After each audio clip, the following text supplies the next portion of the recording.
महायुतीमध्ये शिंदे गटाला लोकसभेच्या 14 जागा मिळणार, पण उमेदवार निश्चित करताना विश्वासात घेण्याची भाजपची अट. साम टीव्हीला सूत्रांची माहिती. बारामतीचा मुद्दा शांत होताच विजय शिवतारेंनी घेतली अजित पवारांची भेट. ठाण्यामध्ये मुख्यमंत्र्यांचीही घेतली भेट. कुठलंही बटन दाबलं तरी मत कमळालाच मिळतं. हिम्मत असेल तर भाजपनं ईव्हीएम काढून निवडणूक घ्यावी. खासदार संजय राऊतांचं भाजपला आव्हान. येत्या 2 दिवसात महायुतीच्या जागा वाटपाचा अंतिम निर्णय होणार. उदय सामंत यांची माहिती.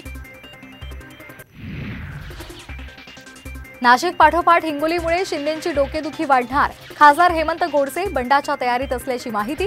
तर तिकीट कापण्याच्या चर्चेनंतर हेमंत पाटील समर्थकांसह मुंबईकडे रवाना होणार.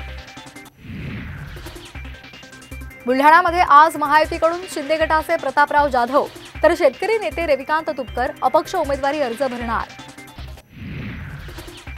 हातकणंगलेच्या जागेसंदर्भात महाविकास आघाडीमध्ये आज अंतिम निर्णय होण्याची शक्यता. राजू शेट्टी महाविकास आघाडीसोबत राहावेत यासाठी प्रयत्न. लोकसभा निवडणुकीपर्यंत 3500 कोटींच्या दंडाची वसुली करणार नाही. प्राप्तिकर खात्याची ग्वाही. काँग्रेसला मोठा दिलासा. नवी मुंबईच्या खैरेणे एमआयडीसीमध्ये केमिकल कंपनीला आग. अग्निशमन दलाच्या 5 गाड्या घटनास्थळी दाखल.